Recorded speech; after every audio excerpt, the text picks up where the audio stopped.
Well. Hello, everyone. Happy just after Valentine's.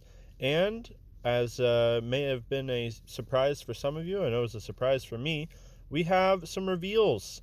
Some glorious and mighty World Eater reveals, nonetheless, from Games Workshop.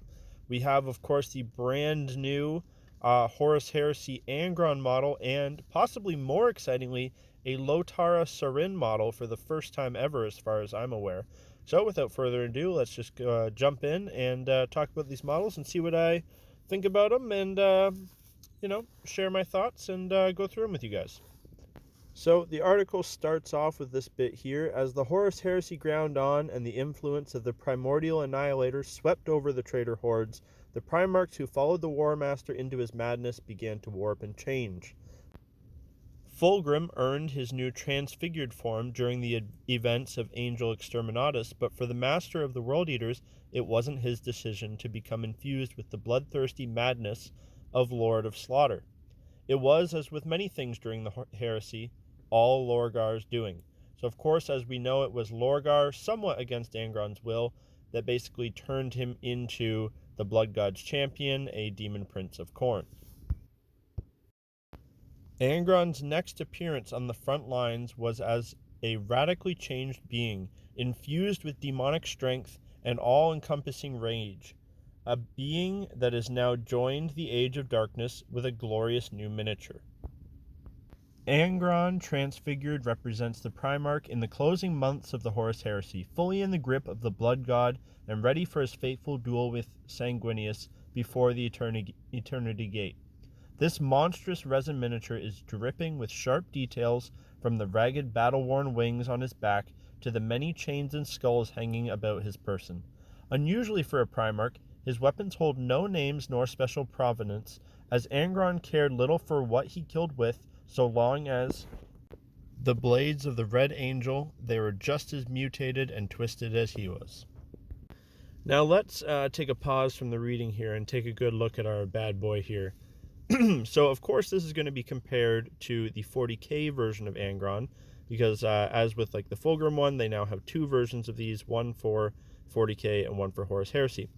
Now, I would kind of argue that in this case, right, I've never seen any evidence to say that he changed that much from his battle with Sanguinius right at the end of the Heresy to the way he's shown in 40K. Like, once he turned into the big red demon monster, I believe he has kind of just stayed the big red demon monster. I don't think he really changed a whole lot more after that. And yet, when we see the 40K one, it is a lot more like bestial, monstrous, like almost like dragon-y looking, whereas this one looks more like a man, like a big, angry, red, kind of gross man with wings. I don't even see a tail here. There might be a tail, but I can't see it at all in the angles of this picture.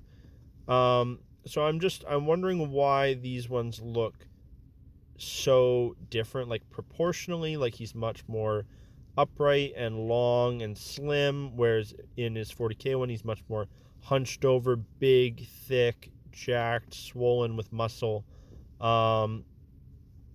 So I don't know. So there's quite a difference between them. I could see people liking either one more than the other. Personally, to me, I prefer the 40K one. Right off the bat, I'm just gonna say that this one, it's like the detail of the armor, especially, and the axe. They look really, really good. Like, the detail is really nice, and I like everything going on there. But it is almost borderline like too cluttered. But I still think it looks quite good. I like the way that like his legs and his arms and everything look. The head, though, the head is like really small and like angular, and again, it's very just like mannish. Like, you could make this a little bit smaller and cut off the wings and just call it the normal Angron model, like before he ascended. You know what I mean? Like, he doesn't even look that monstrous and big, which is like, if you read the books, like, you can read the part where he becomes the demon. It is on, shoot, I forget the name of the planet. It's his home, Nuceria. It's on Nuceria, during the what's it, the Shadow Crusade? Anyways, long story short, when he becomes the demon, like, he is described as like this giant, horrific, monstrous being. Like, his own sons, like, don't even know what they're looking at. It's like not even him anymore at all. Like, it's not even slightly looks like Angron, other than the nails are still there. Like, he becomes like a giant, monstrous corn demon guy.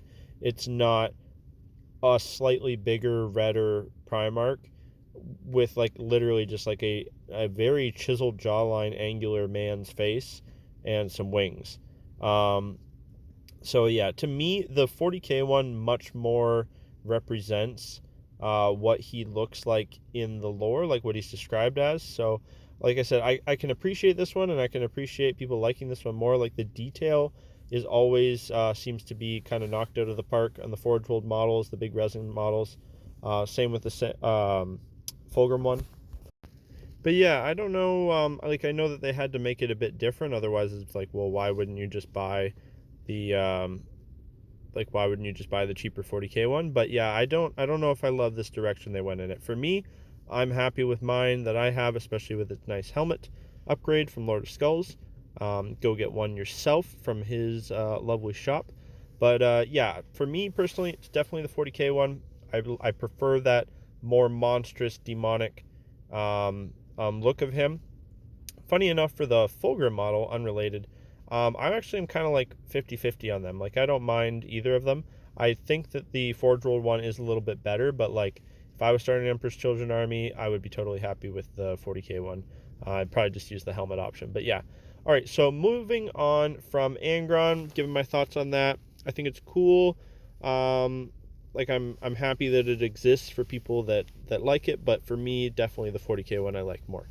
Moving on from Angron, we can go to the real leader of the World Eaters, one of my favorite characters in all of 40k. We have Lotara Sarrin, who is the Mistress of the Conqueror, which is the World Eaters flagship. She was the ship mistress of that, the commander of the ship, basically. A lot of cool stuff in the lore. A lot of really cool iconic scenes.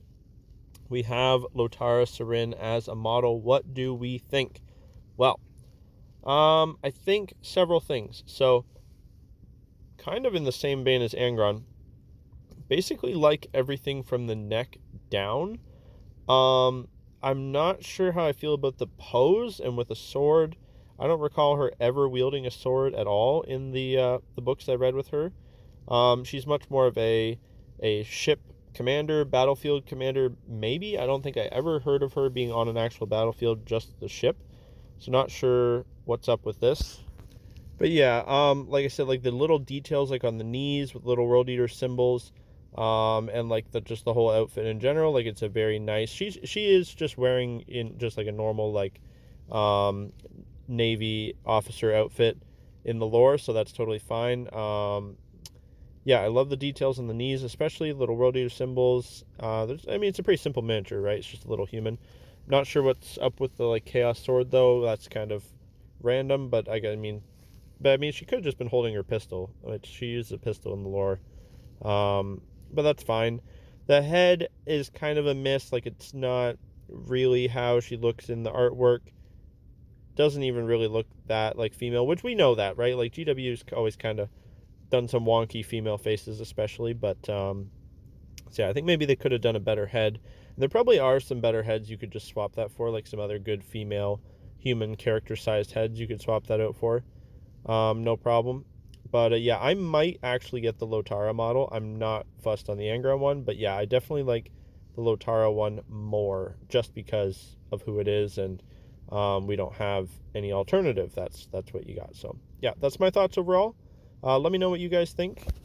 Do you like the new Angron model? Do you like it more than the 40k one? And for the Lotara one, is that something you would try to work into your World Eaters army, or is that something you're excited to use? I don't play Heresy at all, so this would be more 40k stuff for me, or just to collect. But Heresy players, maybe let me know what you think about all this. And yeah, don't forget to like and subscribe. More videos very soon, and I'll catch you guys in the next one. Bye for now.